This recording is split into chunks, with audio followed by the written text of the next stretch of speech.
So first, he has hair on his tattoo, so we're going to have to remove that. And we're going to use my handy eyebrow razor. And then we're going to rub the whole area with alcohol. And I have 99% alcohol, which you can also use to clean it too. You could probably use the regular kind you can find in stores, but you can find this at beauty supplies or makeup supply place. And all of this is paramedical, so that means that it's the grade that can cover scars, skin discolorations, burns, and tattoos. And that is still... Okay, so first we're going to put a few drops of alabaster, and this is going to be the base, kind of like a primer.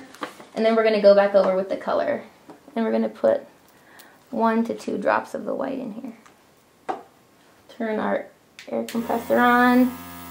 Do the back bubbling, which is you put your finger over the front, pull the lever back so it mixes. I'm just going to shield these areas so you can see the difference of what we're actually covering up. So we'll start here. And we're going to first go over everything, and then we'll go back over the black lines because they're a little bit darker.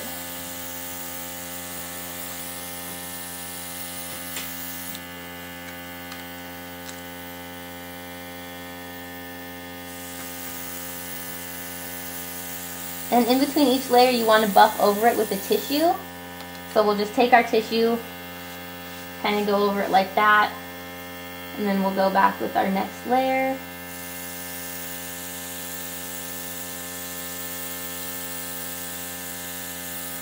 I'll flip this around a bit.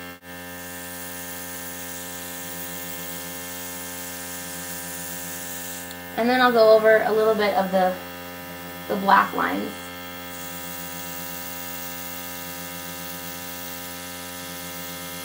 Like this. And then it will look like there was never a tattoo in this one little stripe in the center.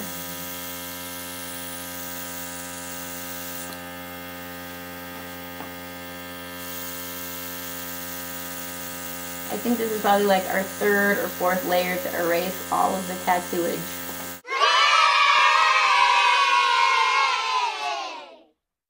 Okay, so you want to remember right here, which I'm not really doing, is to do long strokes instead of going back and forth like I was kind of doing. And the slower that you go, the better coverage you have. I tend to go fast and hurry things up. So you could never do this with brushes or sponges. And then we'll do this side.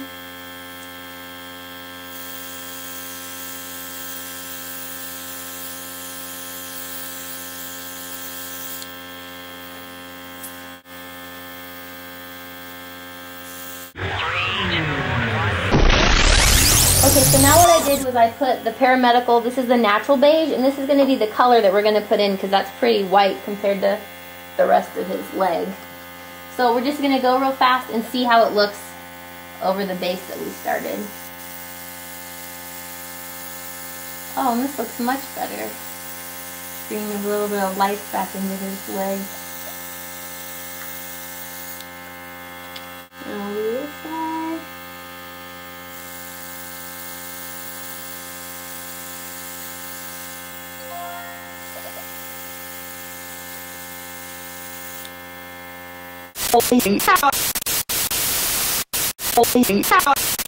Okay, so to make sure it looks realistic, like if you're doing special effects for a movie or a TV show, or you just want it to look a little more real, we put some soft brown. You have to clean the paramedical out because it's a different formulation. So this is just regular fawn brown. And then the trick is what you don't want to do is when you're normally airbrushing is just flick this nozzle back like that. You don't want to do that, but in this case you get to. So just pull back like that and it kind of makes that little splatter thing. And that is what's going to make it look like freckles. Even though he doesn't really have any, we're just going to show you for educational purposes. So that, and I don't even know if you'll be able to see this put on. And then you can do, they even have a stencil for moles and birthmarks, because I know so many people wish they had more moles and birthmarks, but we're just going to show you how you do it. So this is the smallest one, and just cover it in with the brown. And it's kind of wet, but it'll dry in a minute. And that is how realistically we can cover up your tattoo. There's pretty much the stripe that shows you there was a tattoo all the way there, and we made it disappear in the middle.